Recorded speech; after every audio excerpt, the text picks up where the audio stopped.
मित्रों हुई है वही जो राम रचि राखा, को करी तर्क बढ़ावही शाखा। आपने सुना होगा कि हनुमान जी इस कलयुग के अंत तक अपने शरीर में ही रहेंगे। इस बात में कितनी सच्चाई है। वे आज भी इस धरती पर विचरण करते हैं। वे कहाँ रहते हैं, कब कब कहाँ कहाँ प्रकट होते हैं और उनके दर्शन कैसे और किस तरह से किए जा सकते हैं, ये सारे सवाल आपके दिमाग में जरूर आते होंगे। लेकिन क्या इन सारे सवालों के जवाब आपको मिले? नहीं। खैर, निश्चिंत रहिए मित्रों, ये वीडियो आपके इन सारे सवालों के जवाब दे देगा। मैं इस वीडियो में हनुमान जी के बारे में हर एक जानकारी खोज कर लाया हूँ। दोस्तों, रामायण से लेकर महाभारत तक, त्रेता युग से लेकर कलयुग तक, जहां जहां जिस जिस महाकाव्य, महाग्रंथ, वेदों और महापुस्तकों में हनुमान जी के बारे में जो भी जानकारी मिली, वो सब कुछ मैं आपको एक माला में पिरोए हुए मोतियों की तरह एक क्रमबद्ध तरीके से बताने वाला हूँ। दोस्तों, दी प्रिमिटिव हिंदू को आपके सपोर्ट की आवश्यकता है। हमें सब्सक्राइब किए बिना मत जाइएगा। मैं हूँ आपके साथ प्रतीक, और चलिए जरा उठाते हैं रहस्यों से पर्दा। चारों जुग पर ताप तुम्हारा है प्रसिद्ध जगत उजियारा, संकट कटे मिटे सब पीरा, जो सुमिरे हनुमत बलबीरा। अंत काल रघुबरपुर जाई, जहाँ जन्म हरि भक्त कहाई, और देवता चित्त न धरही, हनुमत सेई सर्व सुख करही। मित्रों, चारों युगों में हनुमान जी के ही प्रताप से जगत में उजियारा है। हनुमान को छोड़कर और किसी देवता में चित्त धरने की आवश्यकता नहीं है।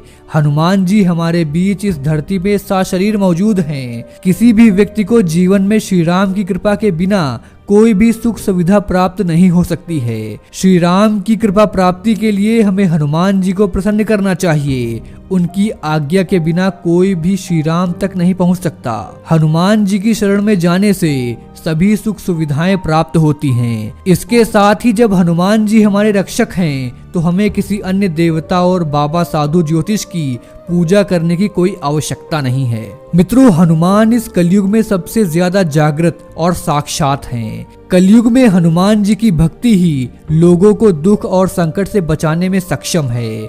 बहुत से लोग किसी बाबा, देवी देवता, ज्योतिष और तांत्रिकों के चक्कर में भटकते रहते हैं और अंततः वे अपना जीवन नष्ट कर लेते हैं, क्योंकि वे हनुमान की भक्ति शक्ति को पहचानते नहीं। ऐसे भटकते हुए लोगों का राम ही भला करे। दोस्तों, हनुमान जी श्रेष्ठ देवता क्यों कहे जाते हैं, इसके मैं आपको 4 कारण बताता हूँ। पहला कारण ये है कि वे एक रियल सुपरमैन हैं। दूसरा ये कि वे पावरफुल होने के बावजूद ईश्वर के प्रति समर्पित हैं। और तीसरा यह है कि वह अपने भक्तों की सहायता तुरंत ही करते हैं। और चौथा ये कि वे आज भी सशरीर मौजूद हैं। मित्रों, इस ब्रह्मांड में ईश्वर के बाद यदि कोई शक्ति है तो वह है हनुमान जी। महावीर, विक्रम, बजरंगबली के समक्ष किसी भी प्रकार की मायावी शक्ति ठहर नहीं सकती।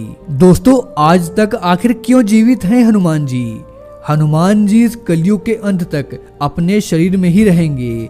वे आज भी धरती पर विचरण करते हैं। हनुमान जी को धर्म की रक्षा के लिए अमरता का वरदान प्राप्त था।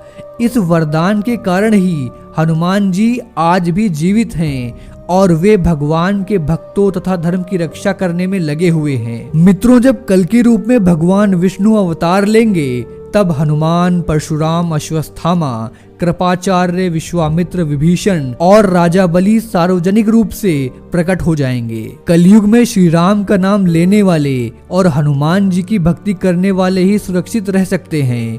हनुमान जी अपार बलशाली और वीर हैं और उनका सामना कोई नहीं कर सकता।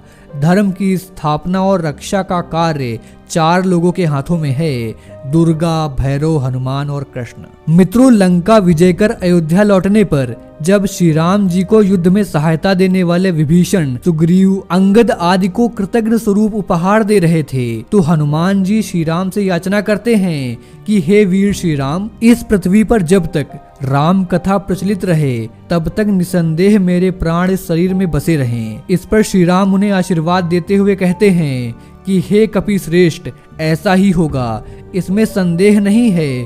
संसार में मेरी जब तक कथा प्रचलित रहेगी तब तक तुम्हारी कीर्ति अमिट रहेगी और तुम्हारे शरीर में प्राण भी रहेंगे। जब तक ये लोक बने रहेंगे तब तक मेरी कथाएं भी स्थिर रहेंगी। त्रेता युग में तो पवन पुत्र हनुमान ने केसरी नंदन के रूप में जन्म लिया और वे राम के भक्त बनकर उनके साथ छाया की तरह रहे।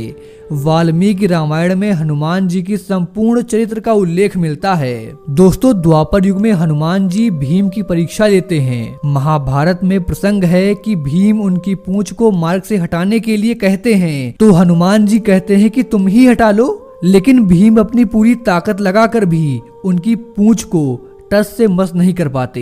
इसी तरह एक बार हनुमान जी के माध्यम से श्री कृष्ण अपनी पत्नी सत्यभामा, सुदर्शन चक्र और गरुड़ की शक्ति के अभिमान का मान मर्दन करते हैं। मित्रों, यदि मनुष्य पूर्ण श्रद्धा और विश्वास से हनुमान जी का आश्रय ग्रहण कर ले तो फिर तुलसीदास जी की भांति उन्हें भी हनुमान जी के दर्शन होंगे। कलयुग में हनुमान जी ने अपने भक्तों को उनके होने का आभास कराया है। मित्रों, ये वचन हनुमान जी ने ही तुलसीदास जी से कहे थे कि चित्रकूट के घाट पे भय संतन के भीर, तुलसीदास चंदन घिसे तिलक देत रघुबीर। मित्रों, कहाँ रहते हैं हनुमान जी?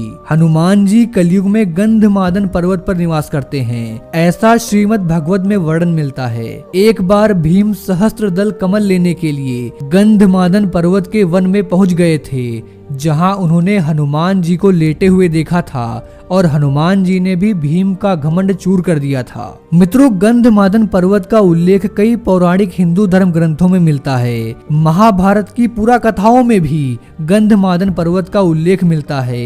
हिंदू मान्यताओं के अनुसार माना जाता है कि यहाँ विशालकाय पर्वतमाला और वन क्षेत्र में देवता रमण करते हैं। पर्वतों में श्रेष्ठ इस पर्वत पर ऋषि कश्यप निवास करते हैं। गंधमादन पर्वत पर किसी भी वाहन से पहुंचा नहीं जा सकता। मित्रों, आखिर वर्तमान में कहां है गंधमादन पर्वत? इसी नाम से एक और पर्वत रामेश्वर के पास स्थित है, जहां से हनुमान जी ने समुद्र पार करने के लिए छलांग लगाई थी। लेकिन हम उस पर्वत की बात नहीं कर रहे, हम बात कर रहे हैं हिमालय के कैलाश के उत्तर में स्थित गंधमादन पर्वत की। यह पर्वत कुबेर के राज्य क्षेत्र में था। सुमेरु पर्वत की चारों दिशाओं में स्थित गंजदंड पर्वतों में से एक को उस काल में गंधमादन पर्वत कहा जाता था। आज यह क्षेत्र तिब्बत के इलाके में है। तो मित्रों, आपकी आज की इस वीडियो के बारे में क्या राय है, हमें नीचे कमेंट के जरूर बताइए। चैनल को सब्सक्राइब किए बिना मत जाइएगा। मिलते हैं आपसे अगली वीडियो में एक नए टॉपिक के साथ। जय हिंद, जय भारत, वंदे